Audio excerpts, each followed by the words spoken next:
hear you. Yeah, I hear you. Can everybody hear me? I hear you from here. I hear him until someone else talks. Who's that? Where's Frankie? Frankie's on.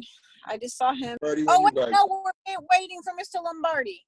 Call the meeting to order at 7:01. If we can stand to do the Pledge of Allegiance. Actually, I'll be sitting because I'm in my car. All right. Pledge allegiance to the flag Of the United States. Republic stands one nation, One nation, God, indivisible, With liberty and justice for all. Item 3 on the agenda is public comment. Malia or Molly, did we have anybody join from the public? No, Was anything submitted to the town for public comment? no. Okay. So can I have a motion to approve the minutes from July meeting? Bill Stowe. Please say your name so Molly can record that. First was from Motion by Bill. Pat Lombardi. Okay. Second by Bill Stowe. Okay, Can I make a note to those minutes? Yes. I have to just table. There was one thing I could not prepare for tonight. The storm kind of set me back, but I will have it for next month. And that's, I do have everything. I just got to put it together and write out a report. Is the fiscal year 20 totals for staff. So, yeah, if we could just table that till next month, that would be great. Okay. Next on the agenda is discussion on parks and schools. Oh, wait. Sorry, I gotta approve. We have a first, we have a second. All in favor? Aye. Hey, aye. All approved? Abstain. Who abstained? Zemko. Please say your name when you abstain. Zemko abstains. Okay. Okay. Discussion on parks and schools.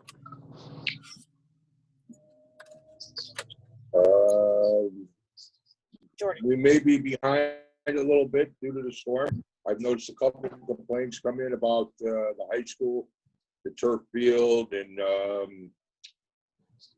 water bottles being left on the grounds.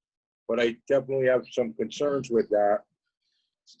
Seeing through COVID, and when everything was shut down, apparently did have people anyways, and leaving a mess behind them. Now, the question I have, being that school's out of session, is just a free-for-all where people could just enter into the school grounds and use the fields and the turf and all the turf field at their leisure, and because it does become quite challenging for the department to always have to clean up after everybody.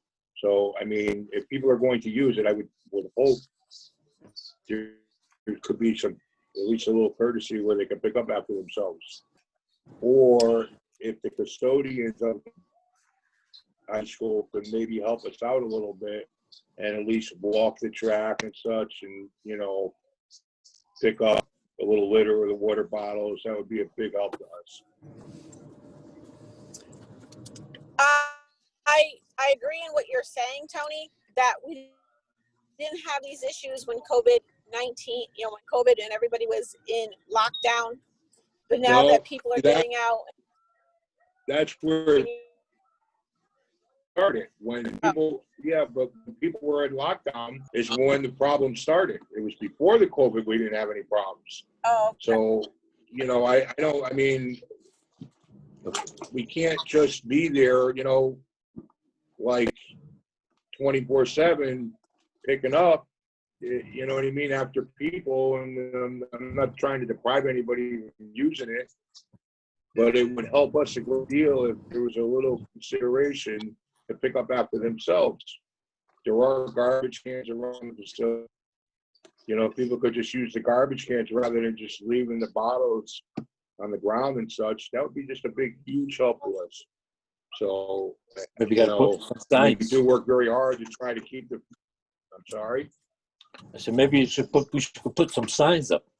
Yeah, I don't see that. That was the question I wanted to address with the board. I mean, I'm not sure if, you know, is it open all the time to the public? And I don't, you know, is that the case? Or like the school line said, did a brief walk for everybody to just enter in and at their leisure? And I really don't know those answers. I would like to make a suggestion in light of the proposed hybrid learning situation at the school, and in order to you know, contain traffic and keep it to a minimum, that it might be a good idea to close all of the school grounds during this time to any non-school related function. Yeah, you know, I really, that public interest and safety for the students, because the more that's what I outside thought. on the grounds, you know, the more of a chance you're going to have of, you know, outside people spreading the virus, you know, if there was ever an infection. So I think it would probably just be a good idea, you know, close it down until things go back to normal full-time school in-person learning. Yeah. See, I mean, believe me, I just, you know, I mean, we have a couple complaints, and we're a very prideful department, and it's just troublesome for us with the efforts we're putting forward, you know, when people are going in there and, you know, to just dump bottles on the ground and such.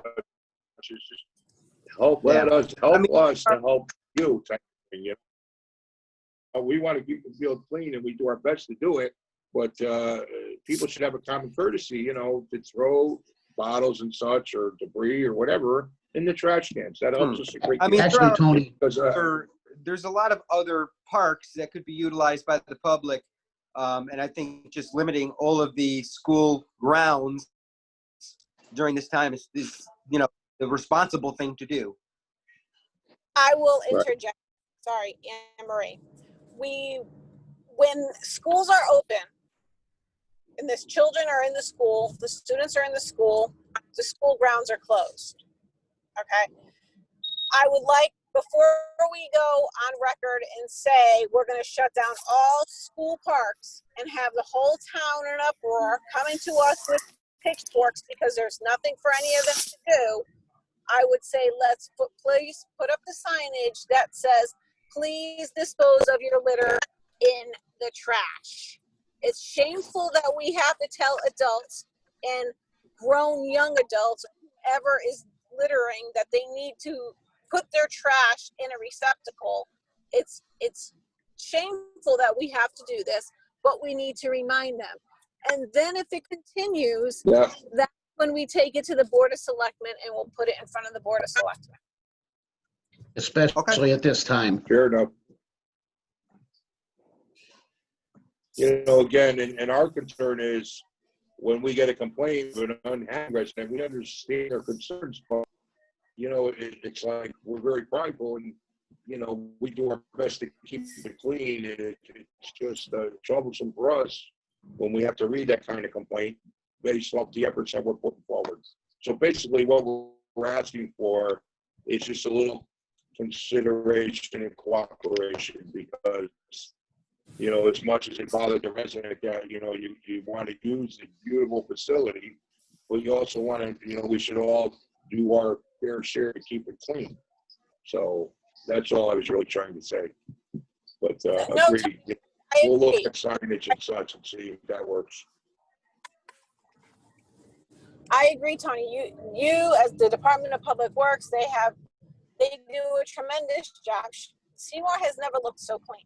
You guys do. You take pride in your work, and it's a shame that other people are not taking pride in their town as well. Right. I agree.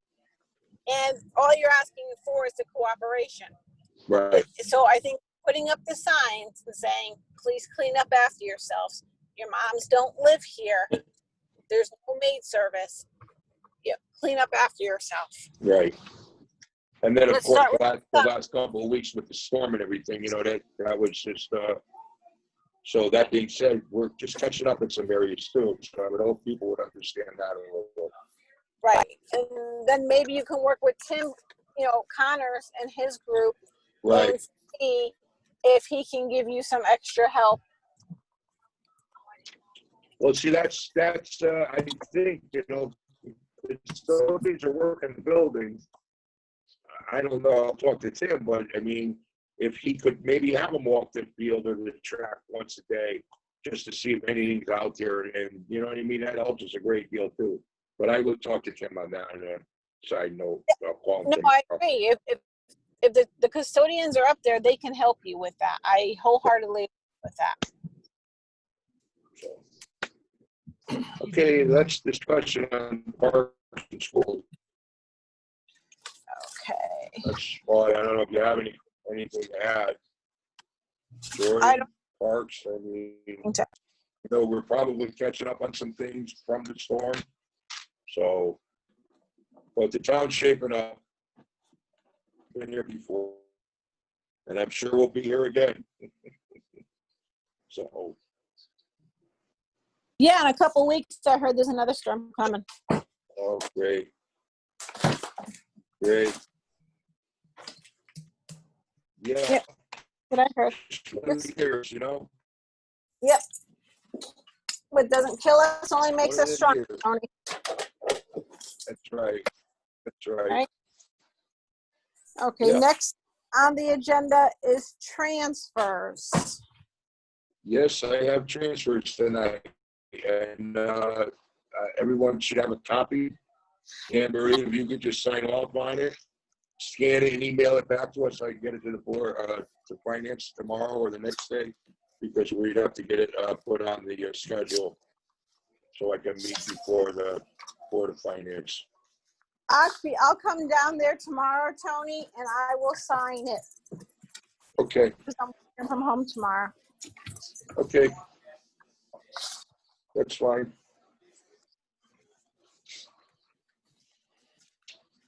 Everybody could read it. It's pretty self-explanatory, and we had some accounts, and I guess balancing the accounts out, and we took the money out of our snow overtime. Believe that, because we had money left over this year, and to balance out these accounts that there was discrepancies in.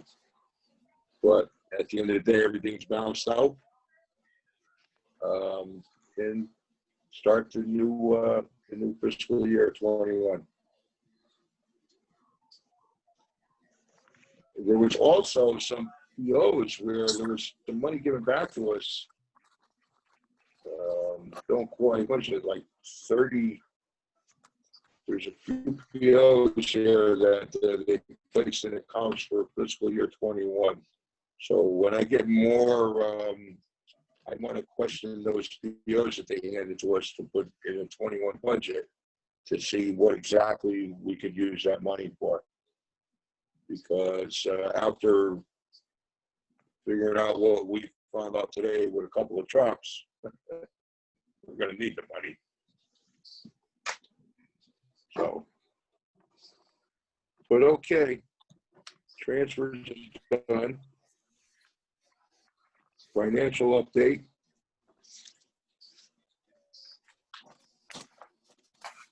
Everybody see the new, I don't know, it's a new, pretty much the same as the old finance system, but it's kind of a little different looking at our budget.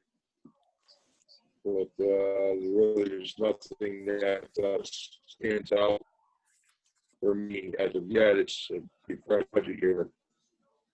And everything looks pretty good so far.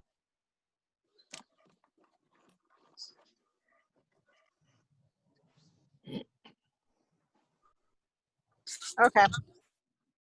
Vehicle update. Vehicle update. Now that's a big one. And just so everybody knows, we had Chris Edwards to attend tonight as the mechanic. But I'm sure everyone knows now that we've, tried to get new trucks for a couple of years. And the big pump trucks, and the bodies on them were pretty much rotted out.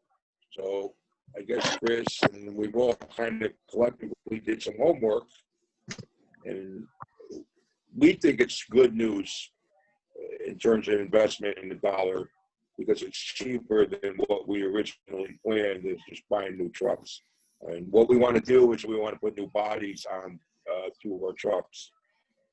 We've had a professional opinion given to us from our outside vendor, Tracy's, and he tells us that these trucks are really, other than the bodies, they're in great condition, and we should really want to keep the trucks. So, you know, we start pricing out the new bodies, and after the storm cleanup and everything, you know, I'm going to give Chris the floor in a minute. He can explain more. We cannot go any longer without not fixing these trucks. There's 2 of them that we have concerns with. One of them is a definite, we have to be on this truck before winter comes. I mean, that's how bad it is. If you, the only thing really holding the body kind of straight and sturdy is the tailgate. When you take the tailgate off, the body kind of bows out. So we're to the point now where, you know, we're going to drive this truck down the road, and there's a good chance that half the body will fall off. You know, it's not safe. We think we can get this done by December 1st with the new body. We've gotten opinions from the outside vendor. The trucks have very low miles on it. The frames are good. You know, he said the truck is in great condition. It's just the body of the truck, with all the years of the sand and the salt, they rotted out. You got to change the body. But he said changing the body, we can get it 13, 14 years out of the truck, which, you know, looking at the numbers, don't quote me, but we're in the area of $40,000 for a truck. So that's a lot better than looking at 200+ thousand for a new truck. But we are at a point that we need to address these 2 trucks. You know, I mean, after seeing what I saw, and not everybody has pictures in your packets today, we, for safety reasons and such, we cannot ignore this anymore. We have to do something. Truck 38, I'm not comfortable rolling it out for this winter. You know, and I really want to push, and it starts at this board. We need to get that truck fixed. So, Chris, if you will take the floor and kind of explain concerns you've had. Yeah. Does anybody have any questions? What you see wrong? You guys I have have any questions on the pictures that were in the packet? Chris, would we be going to aluminum body or steel? Well, It would be on my bill. Just goes to the price. I believe the stainless steel would be probably another 10 grand on top of a mild steel one. All the numbers, we're not even at the numbers, unfortunately. I'm still in the middle of doing all that. But it would be another mild steel body, kind of like what's on there, just an updated one. The bigger problem with truck, here's the. Go ahead, Chris. I just want to alliterate what Tony said on truck 38, and I'm opening my pictures here. One of your pictures, it's from truck 38, says left side wall pushed out. The reason this is happening, one, is to draw now from this to stand in salt, but that particular body is where we have them, is that takes 90% of the weight. Once your salt gets to a certain level, it has what's called a side dump. Up, dumps everything on that side of the truck so the auger chain can get it out. So over the years, it's taken some beating. That truck currently has 52,000 miles on it. It's not even broken in for the cabin chassis. Kind of let us down this road. And the pictures, I believe, are pretty self-explanatory as far as where it's riding out and why.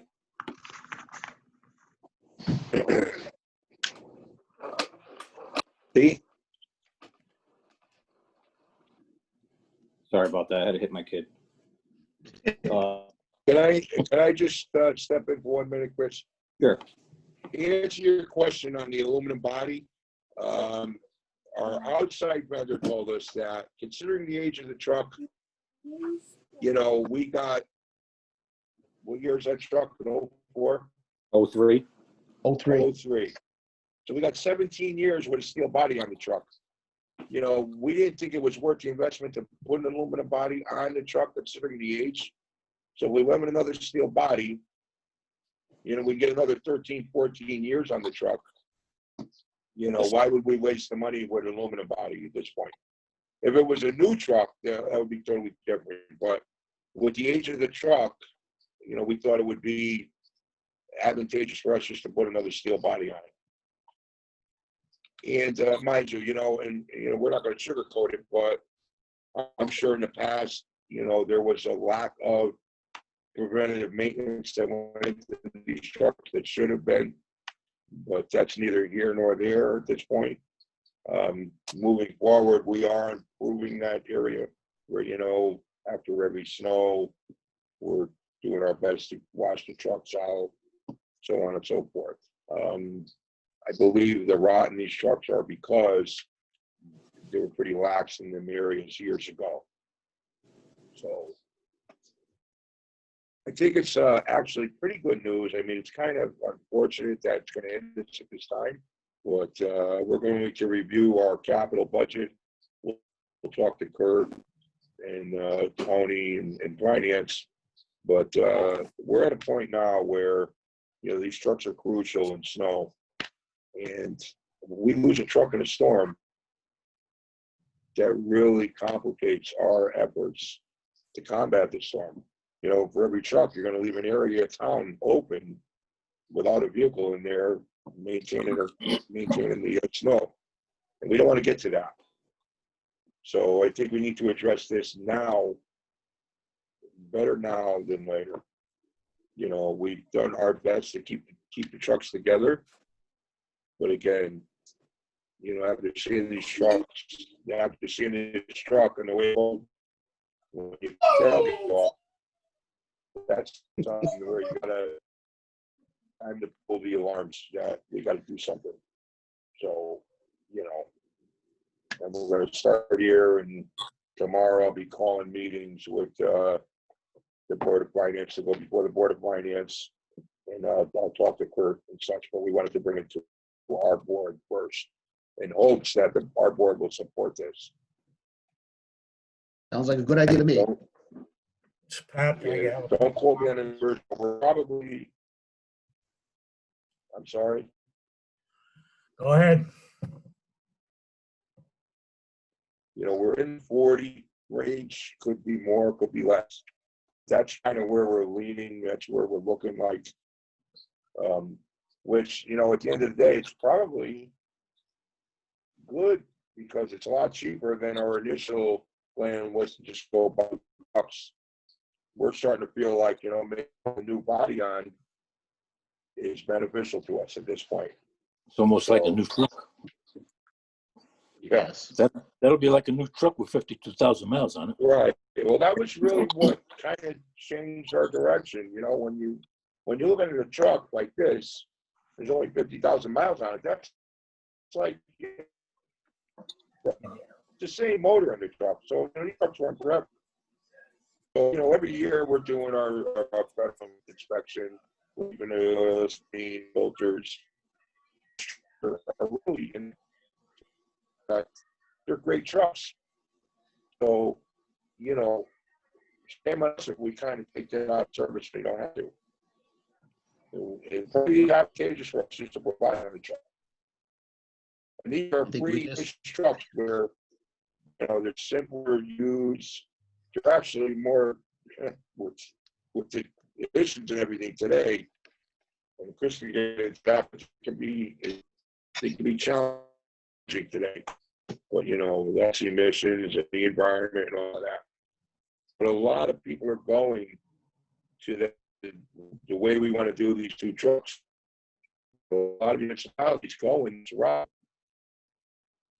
to, you know, just to be more simpler on the operations of the vehicle. Some of the guys, just more comfortable using the trucks. And in some respects, the trucks are more dependable. So, bottom line is, I don't think we have the money to buy a truck. We certainly aren't going to do truck by September, but we certainly can't wait any longer, and we need to do something so that we have a truck that we can safely cover an area of town with, and I think we're at that point where we're in August, we start moving on now, we can go get this going with the truck and have a nice refurbished truck by December 1st. So, but if we're going to do that, we have to start doing, doing all the legwork now. Questions? I mean, just look. Hey, Rich.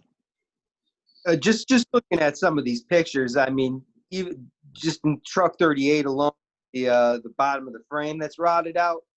I mean, that's a serious safety issue. Yeah. Looking down truck 19, I mean, are those the hinges that are holding the gate on that we're looking at in the second to last picture?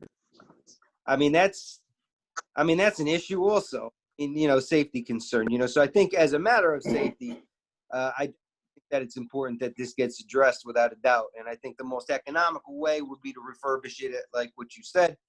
So I'm down for that. Yep, sounds like a plan to me. Anyone who's not? Oh, but I have a couple of questions. Okay, do we have Go firm ahead. quotes on this? Working on that now. We're working on it now. So we don't have actually, we're still trying to get pieces of that confirmed. But, a local vendor can do this work for us too, which is a plus. Okay, So that's kind of where, we were happy to hear that too. Believe me. So, I guess my next question is, are there any other vehicles that are in jeopardy like this? well, we looked at two trucks there we did edge to. 38 and 19, those are the two trucks that we have concerns with. 38 is the worst. Even if we could, well, let's do 38 this year and we'll do 19 next year. That's kind of where we're leaning, let's, we still have to further assess that. If we were going to do both trucks, can we get them both done by December 1st? So we're trying to be smart. We don't want to push our luck. We're a little more comfortable to think we could probably get another winter with 19, but 38, we got to do something with it, like now. Okay. Would you agree? That's kind of where we're leaning, correct, Rich? Okay, I guess my last question is are we going to be setting up some kind of a maintenance program to avoid this in the future? Well, this is normal wear and tear. You got 17 years out of the truck, and you got salt buildup and everything in them. Like I said earlier, we are doing more preventative maintenance now than I would say they ever did before. So again, these bodies may be a little worse because some years ago, it could have been a little complacent with washing the trucks out, so on and so forth. We're not going to sit here and say the bodies aren't going to rot. You're putting salt in these things, and the treated salt, I'm sure in another 15 years, we may be back to square one. But we are certainly going to do our part to do a consistent preventative maintenance like we do every storm. After every storm, every truck gets washed out thoroughly. There's no exceptions. We don't park them and, we'll do them next time.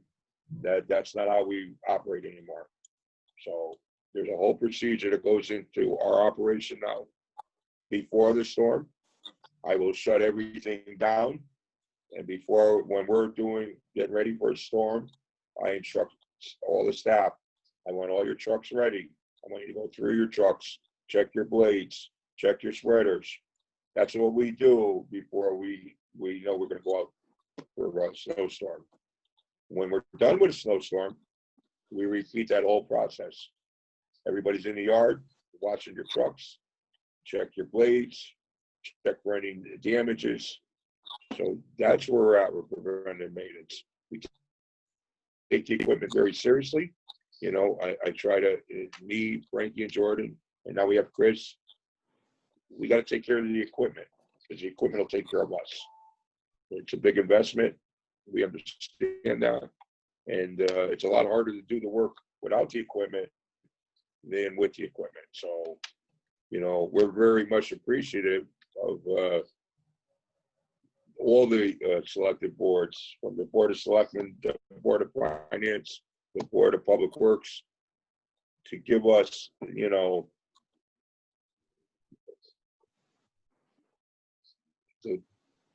to give us the opportunity and to believe in us and make investments. So, nor are we going to let the people of Seymour down. So we're very proud of the equipment as it comes in. As I'm sure you can all see now, you got trucks driving out there. You know, they look new every time you go out there. That means a lot to us. We want to be professional. So you can believe that the trucks are being preventative. You know, we're taking care of them. Preventative maintenance is very important.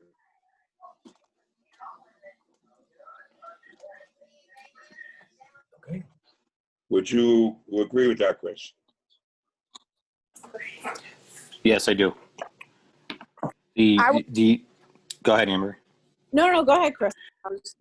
The maintenance plan and the maintenance since I've taken over has increased 110%. And that's nothing. That's not because of me. It's just because there's somebody in there doing the job now. And I do feel, going back to what Tony said, we got 17 years out of this truck. If we put a newer mild steel body on it, I believe we'll get, you know, the 15 plus, and you'll get your money's worth out of that truck.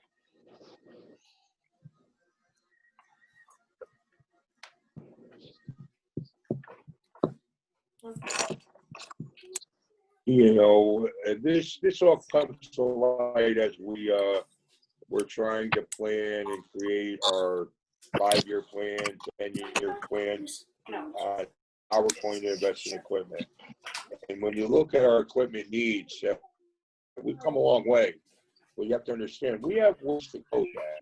You know, I mean, we have one payloader in the department. It's inadequate for the kind of work we do. And if you know, I can tell you about the storm we just got through.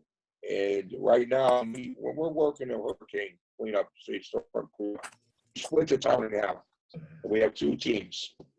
You know, we have 2 teams with one payloader. And when you're doing storm cleanup, that's your most important tool in your arsenal is your payloader. So it's inadequate, you know. I mean, you should at least have 2 payloaders, because now you got a payloader loading all your trucks in a snowstorm. That payloader goes out. What do you do? What do you do? You know, I mean, these are areas where we really we want to get back up to, you know, to be adequate, efficient, because all our payloader is relatively new. You still got that what if scenario, you know, and we lose a payloader in a snowstorm, we're really what if? What the hell do we do now? So, I mean, luckily you know, this is all our preventative maintenance that to keep these things rolling, but so we don't get into that what if. But we want to reach our goal in time to say, we don't have to worry about the what if anymore. We have a plan in play for our worst case scenario. So that's where we want to get the department. And I believe, you know, little by little, we'll get there. This is Anne-Marie. Tony, I agree with that, and I appreciate you and the team taking care of the vehicles as if they were your own vehicles with the maintenance and preventative maintenance. I agree with you on the whole payloader. You know, you and I had discussed this about getting a payloader due to, you know, if we do get hit with a hurricane. This was just a tropical depression. You know, the Right. weather is crazy these past couple of years, as we're seeing. Maybe that's something for us to start looking into as well for Right. that. Thank you and the team for See, going and being proactive instead of saying, hey, we got to get a new dump truck, and looking at all our other options. That is very creative. and it's hard, you know, believe me, you know, we're going to come up with a plan. But when you develop your 10-year plan, you want to make it to where it's going to be advantageous for the town. So when I look at equipment needs, there's two things that come to mind. Number one is safety, and number two is efficiency. You know, safety is obviously, that's my number one priority is snow. Because without our trucks on the road, you know, we want to make sure people can get from point A to point B. So when I'm trying to evaluate our equipment needs, snow is always my biggest priority. Right. Then you get to efficiency after that.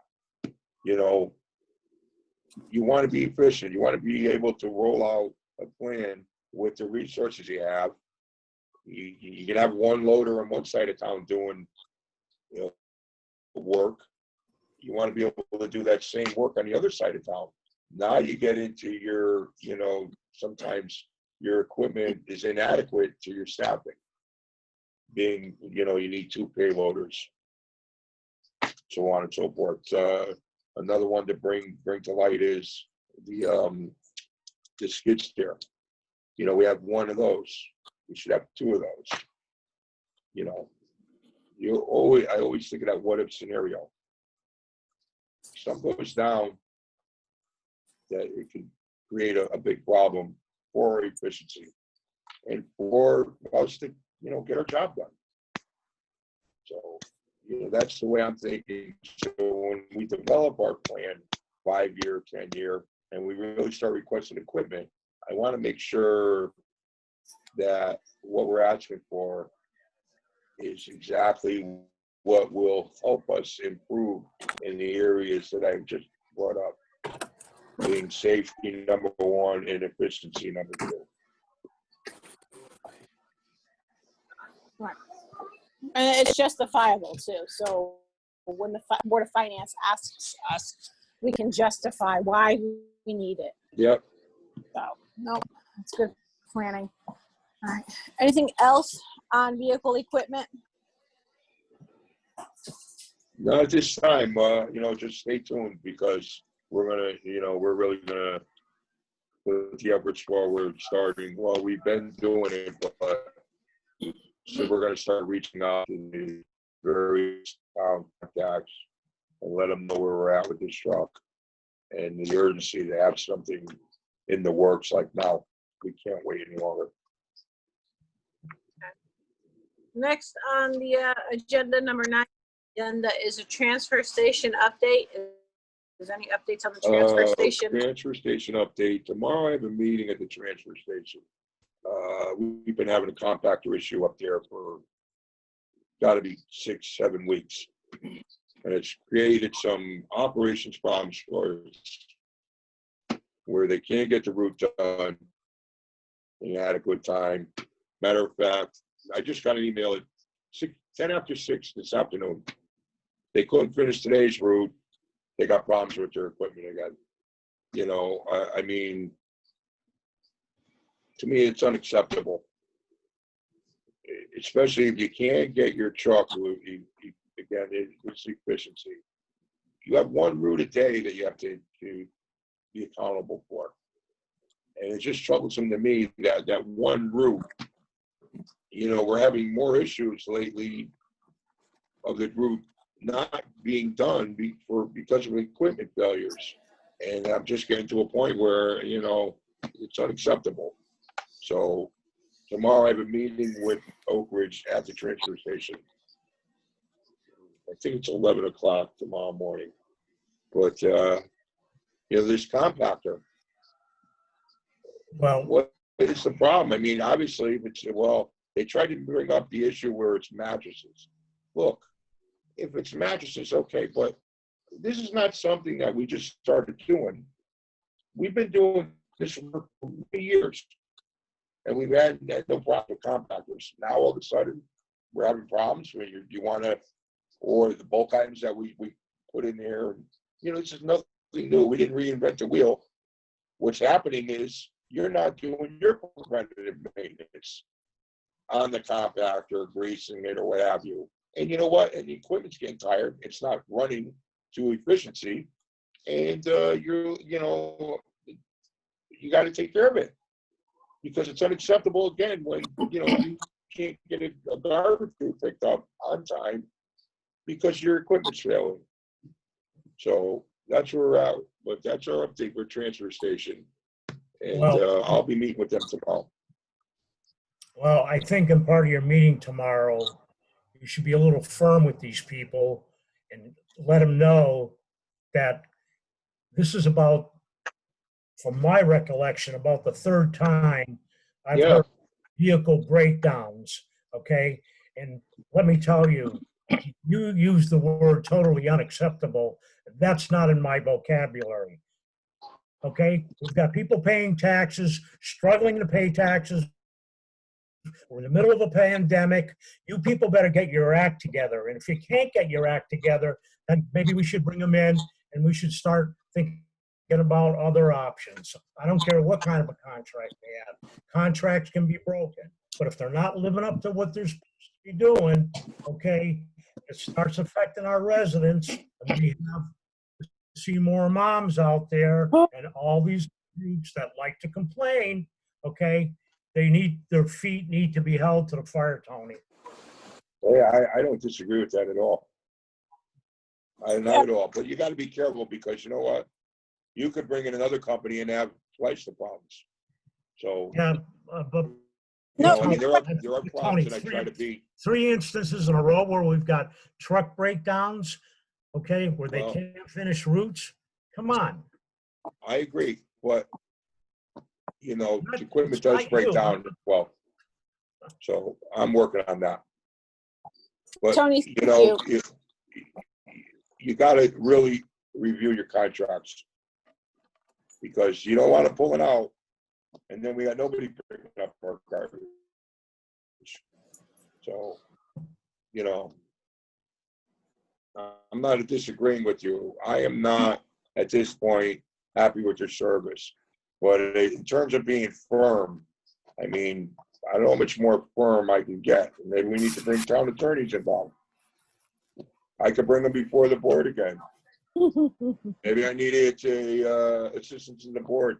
Well, I think you should, because I've got some other issues, okay, with them that I'm not going to discuss here at tonight's meeting, but I think maybe it's time to get them back in for a little. Well, I will absolutely do that. We could have them in there for next month. Sure enough? Fair enough. I'll invite them for next month's meeting. We could put them on the Zoom, and then, I'll let the board address it with them. But I'm doing everything in my power. I mean, you're telling me to be firm. I'm being as firm as I possibly can with them. But I'm also being professional too, where, in terms of your contract, there's only so much that I could do. So we can bring them before the board, or we can get the town attorneys involved, so we can go from there. Thank you. What time is your meeting tomorrow with them? I want to say 11 o'clock. All right. Just in your meeting with them, remind them that I believe, if I read the contract correctly, they're responsible for the preventative maintenance of that compactor. They absolutely are. Right? The mattresses, we have been taking mattresses at the transfer station for years. In years and years and years. So it's not to compact. It's not just because. I agree with, in our conversation earlier, we should look at getting a trailer from a company that will cost no money to the town for the recycling, because that is part of universal waste under this Connecticut State General Statutes. Mattresses are considered that. So we could probably get a trailer brought in, and somebody can take that out for us at no cost to us, hopefully. I am researching now, Anne Marie. I know in I set something like that up in Bridgeport, and a vendor comes in, they take the mattresses out of the waste stream, which saves you on the tip fee, Yes. which is going to be significant savings to the town. And they take the mattress away, no charge to the town. So it's really a win-win for us. But Yeah. I have to make that phone call. I was working on that, but the storm kind of got me backtracked. So I'm playing catch up too as we speak. Thank you for looking into that. I agree. You know, I don't think Pat meant any, like, you're not being firm with them, because I know you are being firm with them, but I would like them to come into our meeting in September. I think they need to understand that their contract is coming due. Yep. And I feel, and I don't want to speak for the Board of Selectmen or for the first selectman of the town, but I do not feel their contract will automatically be renewed. It will go out to bid as normal. It's supposed to go out to bid. Yeah. So we do have another year with them. You know, I mean, if we're not in agreement, by all means, I don't disagree at all with that saying. But, you know, I could show you email correspondence where I've been pretty firm with them. So I have no problem this having is the just dealing in the business. contract as well. So. You know, Anne Marie can tell you, we've had them before the board. You know, it's just like enough already. I mean, I've really been trying to work with them on things to get better.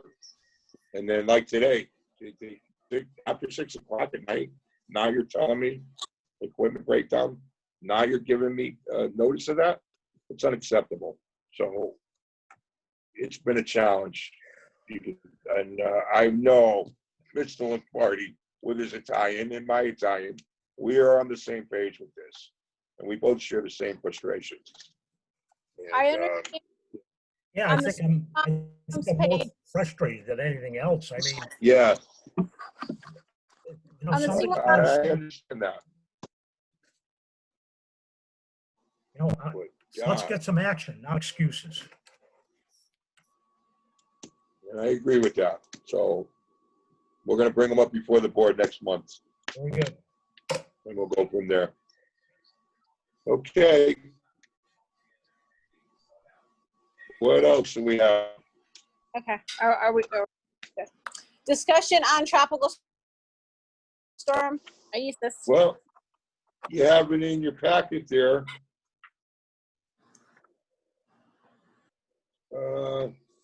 I gave you a summary of what the storm was. And I have to call Tom Amy tomorrow, but it's pretty much done. The storm, our overtime costs, you know, if you look at the names, areas where they worked, the equipment they had, the trucks they had, everything is here. So I've been working on this for 2 days, along with Frankie and Jordan, try and get it as, you know, all the data's there for Tom, should he have to go through FEMA.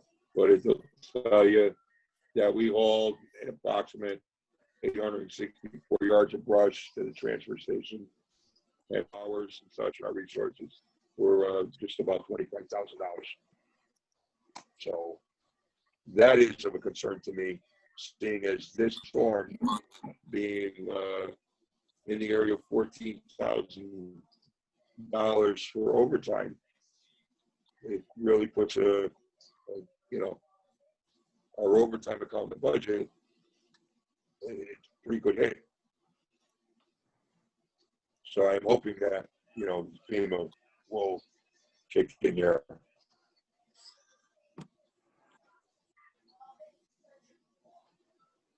So you do have, everyone has a copy of that in their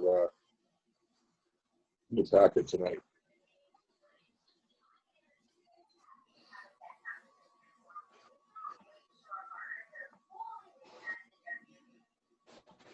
Questions, concerns? I know the guys worked real hard and put in a lot of effort, and certainly appreciated, and it's reflection of teamwork and leadership and working together for the betterment of the community. Great job, guys. Thank you. Yeah, Thank you. I would like to also commend the Public Works crew on excellent job getting things cleared up to the best of their ability throughout the storm. I know having to deal with Eversource was probably a challenge, and that's a whole separate issue in and on itself. But as far as Public Works is concerned, I mean, you guys were out there before anybody else showed up, clearing things that weren't lines. So, I mean, excellent job, and that's definitely commendable. And it was done pretty quick too. Yeah, very quick on your end. Efficiency. We had a plan, and we stuck with our plan. And just to give you guys a little insight of, when we finally got the linemen there, they wanted to break off from us, and I said, absolutely not. They claimed we were slowing them down. I says, look, if we let you go now, and Frankie was out there dealing with them, then we're going to lose them. Then we're not going to know where we are, what they clear, So we kept them with us, and we followed our plan, and it worked. I mean, I understand there's towns where there's streets still blocked off with trees down. Our town, all our streets are open. Things are pretty much back to normal. There may be 2 or 1 trees still bending, which one is a state issue, and I believe Spoke Rat's been taken care of. So, for the most part, I mean, it's unfortunate that we got to wait 3 days just to get a response from Eversource. We want to talk about frustration. It's one party. Holy cow. 3 days we waited for these people to come down so we could de-energize lines and get the roads open and stuff. That is totally unacceptable. But, you're almost at their mercy, of which they're dealing with that now. But once we got our linemen and we put our plan in play, how fast things shaped up.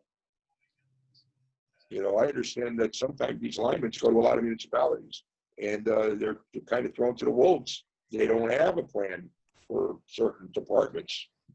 They just say, here's a list of streets and send them on their own, not knowing where they're going or so on and so forth. So that doesn't help manage either. That's just not how we operate. So our plan worked well once we finally got them there to work with us.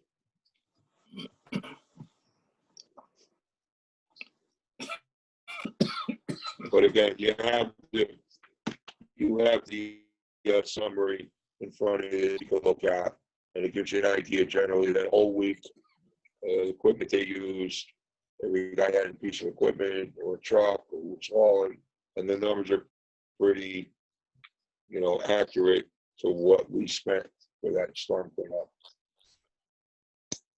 So, questions? Not really any questions, Tony, but again, as I stated to you and Frank and Jordan before, I apologize for not, in my last Board of Selectmen meeting, not giving a big kudos to Public Works. I understand if it wasn't for you guys, probably half those roads would still be buried if we had to wait forever. So thank you once again. Thank you for your team. The professionalism that I've heard from the residents, you guys coming out, even though residents were yelling and screaming and cussing storm and threatening people, never once did I hear of our Public Works people going back at them, mouthing off to them, professional, just doing what they needed to do to get the job done. And I appreciate that for the leadership both you, Jordan, and Frankie have shown this department. Thank you. Thank you. Where are you, Frank? I don't even see you on the screen. Where is he? I'm here. I'm having some technical difficulties. That's the story of everybody's life lately with these Yeah. storms. Right? We were talking about it today. It's like the whole year has just been one. I don't want to know what September is going to bring. Okay, I don't. Well, you know, I think today was a good sign, right? Beautiful. The humidity finally broke. It was a beautiful day today. So. Listen, I burned my snowman because of all that snow. Should have kept the snowman Yeah. out. Yeah, get the snowman back out. Okay. So next on the agenda is work update and director report. Okay, director's report. Let's see, for the month of July, street sweeping, we did the downtown and the industrial park. I believe we did it on the 6th of July and the 17th. 16, and we did 10 lane miles for bulk pickup. We did a total of 67 households, 9.9 tons of bulk and scrap combined. Tree trimming. We did tree trimming, let's see, trim back route 67 by Beecher and Cogwell, Great Hill Firehouse, Spotswood, Skokorat, and Briarwood, Pine Street, Davis, and at the middle school. Actually, folks start tree trimming for the month of July, and we took 1 ton of brush away. For curb repairs, we installed, let's see, 286 feet of curbing, 7 tons of asphalt, and we did that specific in areas at 6 Housatonic, 165 Bungay Road, 19 Osprey, 27 North Benham, and 122 Bungay Road. Pothole repairs, we fixed 103 potholes for the month of July, 4 tons of asphalt. Basin repairs, we fixed the basin at 11 Sagamore, Bryson Avenue, and we did a basin at the DPW complex.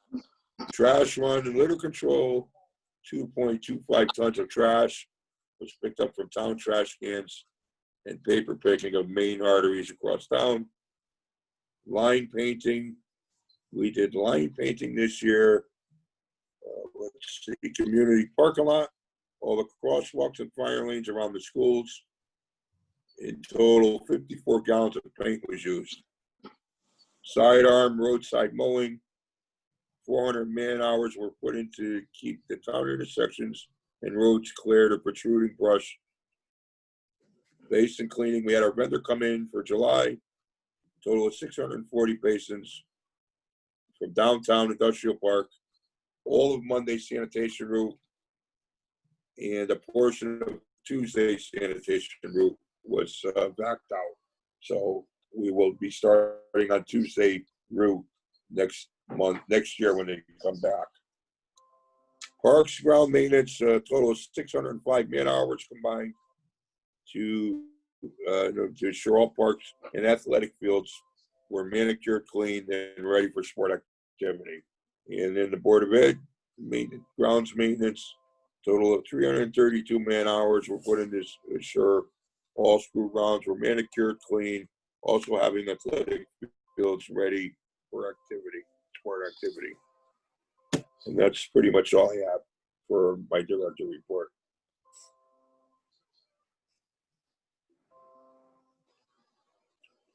WPCA, we did 40 hours combined to cut the complex and take care of all the pumping stations. That's my director's report for July. Thank you, Tony. Any questions on the director's report? Just want to make sure we're charging WPCA back on our labor involved. I didn't know that. That is something the Board of Selectmen will be dealing with in tomorrow's meeting, Mr. Lombardi. Very good. Tony, I did have a question. Of course, you know, on the Great Seymour Moms, which is awesome because we get a lot of feedback on that. Somebody was asking why the trees were cut down at the middle school prior to the storm. Where was this again? At the school, as it was up on her mom's page, and they wanted to know why the trees were cut down at the middle school. Tony, I can answer that. Go ahead, Frank. They were dead, Anne Marie. Good answer. Good answer. Good answer. That's what happened, though. They were dead. They were in front of the school parking lot. Yep. So we chose to take them down before anything happened. Good, because those would have caused a lot of damage in the. Yeah. And then you got to think of the students, you know, I mean, God forbid. You know, when they're dead, usually we got to take them down. I do like how you guys are keeping up with the Department of Public Works Facebook page. That is awesome. On another. Yeah, last couple of days, and I'm going to put an update in there actually as soon as I'm done with this meeting about the trash today, which, do you think, Tony, you know, we were talking about the storm, we were talking about the, your director's report. Do you think it would be a good move to put onto that page as well as, you know, share on our individual pages about residents just looking around their areas, if they have tree lines, touching wires, to call Eversource, have them come out to give them the feedback on it, because we're going to get hit with some, whether it's a tropical depression, a possible hurricane, an ice storm, a winter storm. You know, I understand that everybody's up in arms at Eversource because, you know, I am as well, about having no power for 6 long days. But there's only so much work that Eversource can do or Public Works can do, and we have to make sure. I talked to you about that house on Skokerat. I sent you that picture where it was the trees were wrapped around the wires from the guy's house, and we didn't know if that was his tree, if it was a state tree, if it was a town tree, or whose tree was it? yeah. Well, it was, the issue with that tree was the tree was on live power lines, but it was also touching the house. Okay. So that was the reason why Eversource or the tree vendor with Eversource couldn't immediately act on that tree, because apparently this is what the tree vendor with Eversource told the resident, that it was a private tree, it was a private matter, and the tree vendor was there representing Eversource. So I guess they couldn't be the third-party vendor to handle the residential situation at that point in time. So I guess basically what the resident should have done was call another tree vendor of their choice to deal with that situation. That's basically what I got from Eversource. Or Jordan was, weren't you the person that was out there? Yeah, I brought Lewis Tree out there the night that we worked with Eversource, and there was actually 2 or 3 situations where the same thing, the tree caused property damage, and especially being in the middle of the night, it being dark and everything, they couldn't do anything with it. They reported it to their supervisors, and it kind of was in the hands of Eversource and the homeowner. I did see a third-party company doing some surveying of that area on Friday. I didn't get a chance to get up there today to see if they had done anything yet, but I pulled up to them quick, and they said that they were doing canvassing the area, checking all those kind of situations, and then they'd be acting on those. So that tree still sitting on them power lines? It was as of Friday. I did not get there today. And then you also have the one on Route 34 is concerning to me, but that's a state road, and the state is aware of it. DOT, right on Route 30, everybody's seen that. There's cones right around the side. It's right around the turn on 34 by the river. And, you know, Eversource knows about it, and the state DOT know about it, so I don't know what or why they're dragging their feet on it. But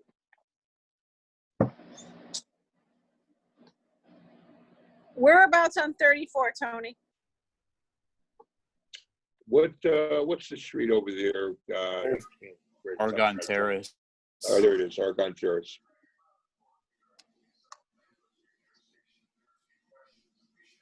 And they know about it. Huh?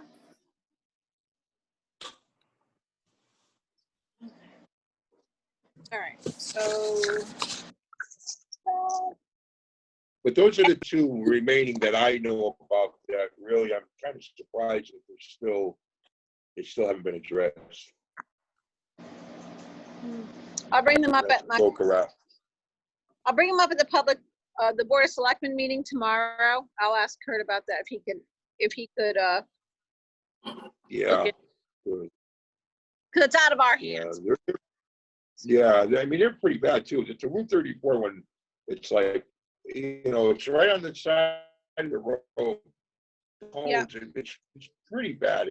There's definitely a hazardous condition over there.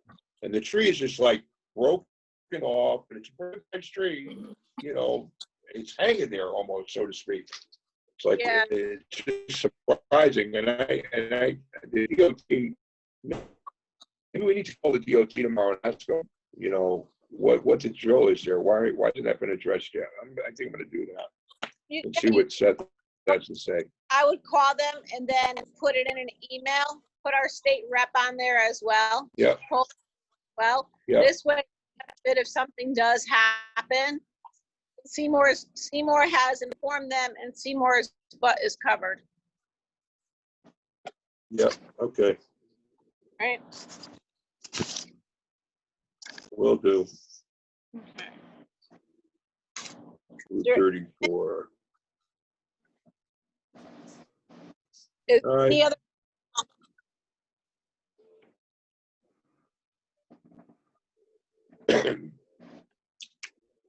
So I guess you're going to drop the transfer off tomorrow.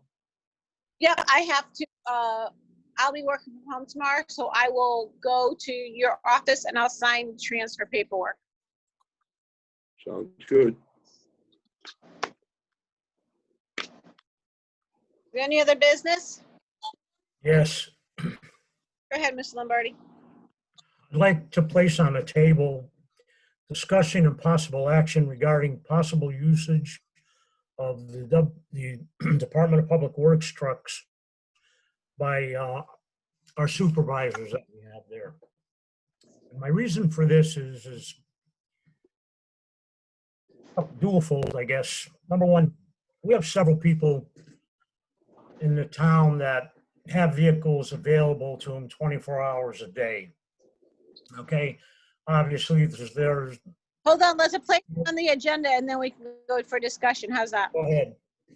All right, can I have a motion to put onto to add supervisor's use of town vehicles? I need a motion. All right, Bill Snow, I will.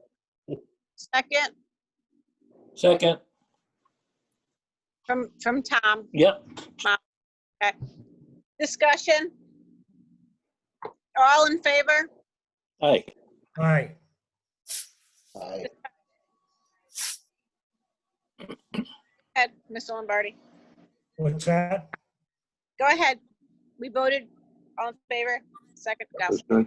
So, a couple of reasons for doing this. Number one, we have other interdepartment agencies within the community. Okay, these folks have vehicles available to them on a 24-hour basis, obviously with restrictions being for to and from and responding to emergencies. Yep. And my second one is that as far as I'm concerned, whether it's Tony, the supervisors, okay, they're first responders in my mind. Okay? They have to go there, they have to size up a situation. We just had a tropical storm, okay? road's blocked. What do you need to get the road open? Okay? So having the guy go all the way down to Public Works with his personal vehicle, get a department vehicle, To go back and up. he can respond directly. So it's my understanding, Tony, do the supervisors not take their trucks home? I take mine, what Frankie and Jordan do not. And I have no problem at all, if it's okay through the board, to give them the right to have their trucks at home. Well, Many I a think times, I mean, there's times I'll call them to check something, or many times I'm out checking things after hours, you know, or there's times where we leave work and an hour later we get a call, or I'll call Frankie and Jordan, and they're around their personal vehicles to check things. And I agree with Pat that they probably absolutely should have their vehicles equipped with the tools, with all the safety gear, so that if they have to check something after hours, first and foremost, people know who they are, that they are representatives of the town. And to do it with restrictions where, you know, take home, if they're called out, they have their vehicle there, they can go check it and bring the vehicle back. I absolutely have no, you know, I'm all for allowing them to take the vehicle for that respect. I guess in my final comment would be that, you know, I think that the two supervisors should be afforded the same benefit as other folks within in the department agencies within the town. I think it's a good. I would agree, being the director, I have no concerns at all. I'm in agreement. Does Tony and Jordan, does Frankie and Jordan have their own vehicles?